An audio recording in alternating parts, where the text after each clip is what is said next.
قلت لك عالجني. اي هذا يلعب بوبجي، راح اطب المحل بكيفي وافتر بكيفي. اي هو هذا العطر اللي ادور عليه.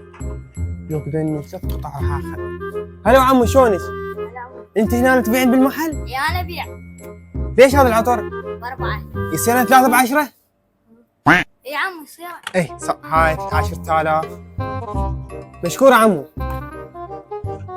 يا الله جانا واحد يشتري مرة ثانية. انت من المحل؟ اي انا مو المحل. هذا مسواقه صار 5000 دينار.